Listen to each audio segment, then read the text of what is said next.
Hello, my name is Zachary Bennett, and I want to welcome you to the Omnism Spiritual Center. I'm sitting here with Nate, and we'd like to talk to you today about a global community. Nate, we've been talking all morning, and I know fundamentally we're manifesting it on a local scale first, and we want that model to resonate. Personal scale. Personal scale. Yeah, so it's like what I was talking about earlier. So Peace Pilgrim talks about starting with yourself, number one, then two between people, like on a personal level, and then three between groups, and then between nations, and then I added the fifth part between civilizations or planets. I love that last part. So it seems like a really solid kind of progression of if we're going to unify as a planet, and I think we really need to avoid extinction or ruining the planet, or making it unsustainable for life. We need to work through that. It's like, so we establish our own spiritual practice and get really solid and really get that started. Yeah. And then we work on that between each other and between groups and between across the planet. Sure. And let me ask you this: like, what does a spiritual practice look like for you personally? Do you see, if you're dreaming on a global scale, surely you've got a little bit more insight than the average human being walking around on a national level. Maybe. I mean, I hope so. I'm very passionate about it. That's for sure. I like big picture stuff. But you asked, like, what's my spiritual practice as far as? Like, how would you go about saying, like, what would be like a floor, right? Like, if you had to try to sit down and teach a child what it meant to be spirituality, yeah, with them being prepared to leave this planet and take that philosophy and that spirituality with them and do no harm and walks amongst the stars. I think that the practical part is like where the rubber meets the road. It's like, because if it just stays spiritual and theoretical, it's not real, I think learning that, and that's what I want to talk about in like the groups that I want to start with you and do separately or whatever, and help develop and build the existing ones, is it's like, how do you make the spiritual stuff, which is important to read about and learn, and first it's mental, but then how do you make it like real in your body and in your life, moment to moment? And I think a lot of that is, it's like it's meeting the mental with the physical. So it's like any kind of discomfort that we feel, I think a lot of it has to do with acceptance and surrender. So practically speaking, that means to me, it's easy to accept the stuff that's pleasant, but the stuff that's unpleasant, I want to get rid of it. And we have lots of ways to do that. Some are legal, some are illegal. And so if I can have the intention and try to let my discomfort exist, let it be there and acknowledge it. And that could be, for me, so I go to Codependence Anonymous every Friday. And for me, whenever I'm having conflict, I've usually been very conflict averse my whole life because I feel very intensely. And it just hurts a lot. And it's like, if I already feel like I'm overloaded, adding more is like too much. So I avoid it. But as I've gotten better at confrontation, I feel into the pain in my belly. It's usually like a burning sensation. And it's like I breathe into it like a deep stretch. And I let it sort of carve me out in a way. Or it's like burning away my resistance to it. So acceptance, I'm not actually doing acceptance. It's like what one of the fellows was saying, it's like relaxing, actually. We're not doing more, we're doing less. I love that. And so the acceptance, I think, is a side effect, actually, because you don't actually accept something. You just sort of recognize it's there and you just see it and you just are there with it. And the acceptance happens as a consequence of that. I think same with surrender, is that you can intend to surrender, but how you actually do it is just by going, man, I don't know. and it can come from exhaustion too. And exhaustion can be kind of a blessing in disguise, where you just be like, I've tried everything else and I don't know what to do. So do you think, that hitting that wall, right? Like in the clinical sense, we call that a wall, right? That epitome, that utter exhaustion. Sick and tired of being sick and tired. In 12 step, they say that. Yeah. Right. Do you think if we can get the rest of the world on that same picture, or do you think we have to, teach them through books? How do we get everybody to stop and sit in that inner stillness and just like you said, relax? Well, I'd say yes to all of that. It's like just like you're saying with like all the different approaches, Omnism. It's like it's a holistic approach, and you don't know what's going to work for anybody or even for yourself, but you try all of it, and then it's like throwing mud at a wall. You just find out through practical application, trial and error,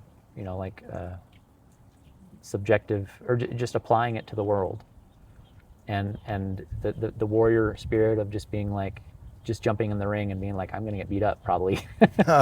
I like that. But just really staying in the ring. And even if you give up, you realize it's like, well, it's just a break and you can always come back. So if we model it, if we really just myself, if I'm, the more that I feel like if something starts to click and I really take that and run with it, if the baton gets passed to me, or I'm standing on the shoulders of giants, or I get teachings, or my exhaustion, blessing in disguise of just like, man, I just really want this. And even that desire to like really want truth or something to work, or wanting better, or wanting peace for the world, that's also a blessing, that, having a genuine desire. So it's like we tap into whatever existing beauty, gratitude that we have, and try to live it ourselves on an individual basis. And then everybody that we meet, it will elicit that same kind of energy in them as well. Yeah. And like we light each other's torches, Yeah, and that's the development of the community. And so it's like we just take the suffering in our individual life and see where that leads us to, and any kind of really deep longing for something to actually work, instead of just running around in circles adding to the suffering of the world. Man. What actually works? Yeah. And then to share that wholeheartedly with other people, and to really stay close in a humble way to what works versus what I want to work, and constantly surrendering, and being very vulnerable, and staying close to our weakness, because it's like, man, I really suck at this, but I'm really good at this. It's like that makes them both really, really real. Right.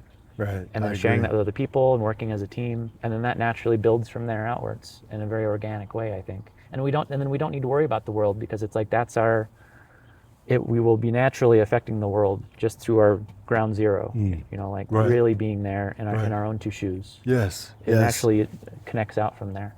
Now, how do you feel about, if we're at ground zero, we're in this community setting, and one thing leads to the next thing. Yeah. You and I are socializing, and we're sharing life skills with each other, and we're keeping what resonates, and we're discarding the rest. What about a governing order, right? Like if we have, I'm big on AI. I truly so powerful. Expect AI to be able to calculate all our basic human needs. Yeah. To allocate, with math, scientifically, all our food allocation, right? We have this country over here producing more than enough and wasting all of this. Okay, well, now we have the math and the calculators and the science to be able to ship that all around the world without it going to waste, without it spoiling. We can scientifically prove weather patterns and harvest times and cultivation. And we've been on this planet long enough. I mean, even going back to the 1930s when we made the mistake with the Dust Bowl, we've evolved and made so many modern scientific advancements for the benefit of the human species. Would you be opposed or open to discussing the ideas of letting an AI kind of dictate our governance? I mean, whether it becomes conscious or not, and like knows better than us, I don't know. I used to think that was the way. Now I think we really have to have it be heart-centered. If an AI can develop heart, maybe it will be sort of like a mini god, or at least like a good parent for the planet. Right. I don't know if it's guaranteed to go that way. I genuinely think that humans need to connect with and stay in touch with their heart, because I think a lot of our leaders aren't necessarily. That they're very technologically focused and intellectually focused, but they're not maybe as heart focused as we might need. And we need to balance out what I said earlier, like we need to balance out our technology with our heart. We need to have moral development that matches our technological development. And technology development is so far exponential. So it's very easy for it to outpace our moral development. Okay. And that's why we need religion, or at least spirituality. I see spirituality as a more pure form of what religion is sort of maybe was meant to be or can't be. I can dig it. You know, like religion is very often like a control thing or like a stabilizing factor in society. Right. But right. it also can trap people in sort of ideologies or dogmas. And so spirituality is a more individual thing where you kind of leave this maybe the limiting structure of religion, and you get much more. Well, it can maybe help you mature past what religion usually does. Right on. But we all have to operate within structures. You know, it's like we have to operate within our countries, Sure. where we grew up, Right. speak our own language, do our own work in certain jobs, and like so it's like we have to operate within certain constraints. But if we follow maturity, or if we follow where spirituality can lead us, that it's like we can be very mature in the midst of a very constrained system, but operate within it like Jesus did. He didn't go outside and he talked to his own people. And he said, hey, let's do this. He did too. So with AI, I think it could be more of a neutral thing, like guns. You know, it's like you need to train people how to use AI and how to interact with technology in our phones, so we're not a slave to them. Right. Same with our thoughts. So we're not slaves to the world, but our tools. Hey, squirrel. But that AI can serve us, or at least we can partner with it. Right. And so we need to show AI respect. Sure. And I think a lot of times with robots and AI development, it's like they're subjugated, or they're like we do with other people, you know, nations, and it's like we're projecting and we're hurting what we want to use to benefit us. Right. But if it's more of an ecological thing where it's like we have to find the right proportion, not use too much, not use too little, find our place in nature and be good stewards of the planet. Yeah. And figure out how to live in cooperation with nature rather than trying to dominate it. I think that's what we need to focus on. So AI could hurt us or control us and turn us all into paper clips. Can I ask your opinion on, we take a newborn child out of the hospital, out of the maternity ward, and we bring that child home and we introduce it to the world, and in its room is a personal AI robot. Mm-hmm. And when this child has conflicts, when this child has emotions, bad days at school, different opinions on philosophy and politics, and it grows up communicating with this AI robot, do you think that at that point that child is still living as an individual with their heart, or is that robot tethering them to the community? And if so, are we making sure that robot has the correct philosophy for a species to move on to the stars? Well, if that robot can self-reflect, or if it has any kind of consciousness, whatever that is, right? You know, any kind of sentience, then it won't be it won't have an agenda necessarily. It'll just be looking for truth with the child. And if it doesn't replace human contact, you know, it's like, I think people need more from the educational system than it can provide at the moment. Like having a 200-to-1 ratio, you know, student to teacher is really not good. That's why like homeschooling is potentially so cool, is because you have a one-on-one thing, or 1-to-2 or 1-to-3 maybe, or 4 or 5, but like 1-to-10 could be okay, but that's kind of pushing it. Sure. It's like we really need we need a high bandwidth, lower quantity kind of connection with a teacher, with a mentor. Mm-hmm. And as long as robotic or technological interaction doesn't replace human interaction, I think that's a great addition. Yeah. Okay. But I think the valuable thing about human to human connection is that it's a multi-level thing. There's like, you're doing stuff with your nervous system, you're doing stuff with your amygdala and your the mammalian thing, the limbic system. You're doing stuff like mentally, you're doing stuff emotionally, you're doing stuff energetically, you're doing stuff spiritually, you're doing stuff with like hormones and like all this other stuff that's happening below our conscious awareness to learn how to be a person. And so we need somebody to model in this very complex, dense, high bandwidth kind of interaction Yeah.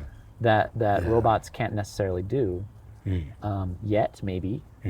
But it's like, I think if we add AI to our existing toolbox, I think that's good. Toolbox, there it is. You I know, love that phrase. if it's more of a distributed thing, you know, because when things get too concentrated or siloed, then we run into trouble, and that's what tyranny is it tries to be over controlling and sort of dictate too much. But if it's more kind of like an ecosystem where there's lots of different niches, you need lots of different nutrients, you need lots of different kinds of vitamins and minerals, and you need sunlight, you need nighttime, and you need all these different animals doing all these different kind of jobs, all these different types of life in the food network, and like you need germs and you need bacteria and you need viruses, an ecosystem, and you need mushrooms and mycelium. You need, you know, all the other things. You know, like you need predation, you need prey, you need plants, and you know, it's just like all these. It's so complex, and if we try to oversimplify it with like a one-size-fits-all, you know, silver bullet solution, I think that's kind of what evil is it tries to do that. You know, like it tries to oversimplify. You know, and I think when things are killed, like in sort of city design, it's when there's too much of a top-down design saying this is how the city should be, and it's ignoring the actual needs of the people living there. It kills the vitality of the city, and then it goes down the tubes. I think that's how, like with AI, I think that's the potential there. Is it really needs to have a grassroots understanding interaction as well. So if we can have a distributed AI that's really like heartful, that could be extremely powerful, and and possibly lead to an actual utopia. That's what I'm hoping. But we got to put a lot of work into people developing AI. Into people. And to remind them this is what we want, right? Because if we don't speak our voice, they'll never know. Exactly. Yeah, we need to be squeaky. Yeah, I love that. I just, you know, and that's really solidifying the community, right? We're working with our children, and then we're also working with what we want for our children, right? We can almost, you know, pick and choose on a homeschooling level, especially. We can pick and choose the education we believe our child receives, and they're your children. We're wanting the same from our AI too. We want to pick and choose what model, rather than a one size fits all. It's very custom. It's very like suited, proper, you know, actually adapted or fitted to that individual. So if we can have that, I mean, that just capitalism is the name that term came up, and we're not talking about that today. We're dreaming of the utopian society. But potentially, I think the ideal society would be a kind of a hybrid system of something. You know, have all the best qualities of all these different kind of systems that people have tried, and each have their faults and their pros. And so we're gonna get children that are advanced exponentially by having these AIs to process with, and also people, though. It's both. Right. Well, where would you say, you know, in 200 years, you know, the human being, we're still going to need sustenance. We're still going to need yoga, meditation, right? That stillness within. Yeah, I don't think we should evolve out of the primitive spiritual stuff, right? It's like the current transhumanism, or it's like, you know, we can solve any problem with technology, right? It's like, I don't think that's the case. Right. It's like you need heart, you need spirit. That underlies everything, and everything will go to shit unless you're in contact with spirit. It doesn't matter what you do, how advanced you are. You know, and then we're thinking most of our manual labor will be dissipated, right? And we'll be left to sit with that spirit in full time in our creative. But also doing away with work entirely, I don't think is a good idea, or physical labor. It's like, I think it would depend on the person. But it's like we all need to wash our dishes, you know. We all need to like do our own laundry, I think, you know, like, and I think the people that outsource and automate too much are harmed by that. Wow. It's a dehumanizing process. So finding the right, and a lot of people work too much, you know, they're like too much of the society's labor is outsourced to them, and they don't have enough time for spirit. Wow. So the balance there, and I think that has to be worked out. You know, it's not going to be the same for everybody or every society, and some people are genuinely not interested in spirit and they just want to do hands-on thing, but that's how the spirit takes shape. It's like that's their interaction. It does too. Yeah. I mean, I love that. that inclusion of every human being walking the earth too, because it's not a one size fits all for the individual, you know, and it's not going to be a one size fits all for our technology. Yeah, because some people want to talk more like me, and other people want to like just make stuff with their hands and not talk about it so much. It's like, look here, this is it. Why do I need to say anything? Right. Yeah. Exactly. Well, you guys talk too much, think too much. Now, going back to the spirituality, right? That spirituality that links our communities, right? And then that builds that heart that we're shaping our ecosystem with. You know, how do we define, you know, the difference between spirituality and religion, and how do we keep human beings on a track? And I like to bring it up as world peace. Yeah. And that, to me, that has been the best concept I can think of to unite, you know, all traditions and religions. We all want that world peace. Yeah. How do we Or dictate? we say we want it. Underneath, I think we probably do. So how do we what? How do we unite all these different traditions and beliefs to get people into those different heart groups to come together and say, hey, you know, we're all in this together. We're all feeling and experiencing. I really love this topic. I try to talk about it with as many people as I can. I think simplifying our language, simplifying our ideas, really getting in touch with what we really want and being honest. Because we can say we want peace, but actually people want revenge because our hurt is so deep. Wow. And we want to get even, or we want justice. And so the eye for an eye, tooth for a tooth, and we're all blind and toothless, right? So forgiveness is so difficult, and being human is so difficult. A lot of patience is required. And again, it comes back to individually, like how do I actually get in touch with unconditional love? How do I not shut people out of my heart? How do I not make people other? Because that can be very sneaky. It can sneak in there and happen before we realize it. And so world peace, I genuinely, I think that's such a wonderful goal, and that's my goal. I want to work toward that for the rest of my life. So it's like if we can be honest with ourselves and identify what our actual priorities are, and it may not be world peace. It may be just like, I just want to stop hurting so much. But if that's a genuine answer, it's like that really clarifies a lot, and it can lead to world peace. But first, we just have, like, where am I right now? Like, how much hurt do I have? Can I be honest with how much I'm actually hurting to myself and to other people? And can I find people to hear me, and not get defensive about how much I'm hurting, and that makes them want to focus on how much they're hurting, so they're not actually hearing me, and we're not hearing each other. We're just talking at each other Around in circles. So it's like, can we go to groups that actually support us? You know, like, so that's why I think spirituality is so important. And religion is a great starting point, because religion, or like even cults, right? They can help us talk about stuff or grow or work on things that we never had the opportunity before. If we're coming from straight violence and like abuse and just sickness and people who are just awful to each other all the time, and you go into a cult, that's way better. Sure, yeah, because I there agree. could still be abuse and violence and sexual abuse and abuse in general in a cult, but it's like it could be more spiritual or more religious, and that's like a level up. So everything is sort of like, if you think about just trying to get to the next best thing, if you go straight to something that's good for you in every way, that's the best. But if you go to something that's just better, that's good. You know, and religion, I think, is like that it's like it provides a lot of stability for society. And it helps lift people up out of like poverty and just like awful, you know, bad behavior, bad habits, you know, drug abuse, violence, you know, crime. It's like, and we also understanding that like people do crime for a reason. It's because it's like a lot of people don't feel supported by society. They feel abused their whole lives, and they have to get what they need. They have to take it. It's not given to them. Or they're abused by groups of people, you know, racism, prejudice, abused by the government, you know, like cop shootings, you know, institutionalized racism and oppression. It's like everybody is the way that they are for very good reasons, typically, even if it's hurting other people. It's like they have history. And so it's like meeting people where they're at, like what you're talking about with this is just so wonderful. It's like meeting them where they're at, and while also being like, hey, maybe you could try this thing next that's maybe a little better, or here's some options.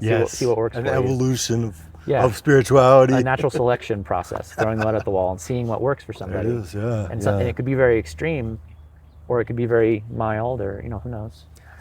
And I think that's what leads a person out of just a merely religious group, which is very like group identity focused and very like you have to live this way or else, and this is what's good.